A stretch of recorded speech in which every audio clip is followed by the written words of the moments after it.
ఎంతో టేస్టీగా కజ్జికాయలు సింపుల్గా చేసుకోవచ్చండి. టేస్ట్ చాలా బాగుంటుంది.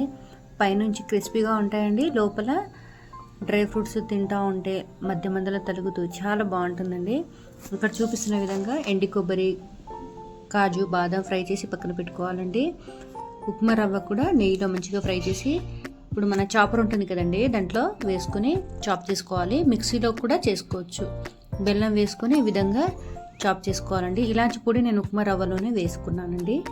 ఇప్పుడు అన్నిటికీ మంచిగా ఈ విధంగా కలిపేసుకోవాలి. మరో పక్కన గోధుమ పిండి తీసుకున్నానండి. నేను ఆ ప్లేస్లో మైదా పిండి కూడా వాడచ్చు. ఉప్మా రవ్వ క్రిస్పీగా రావడం కోసం ఉప్మా రవ్వ కొంచెం వేడి చేసుకున్న ఆయిల్ వేసుకుని మంచిగా సాఫ్ట్గా కలిపేసుకోవాలండి.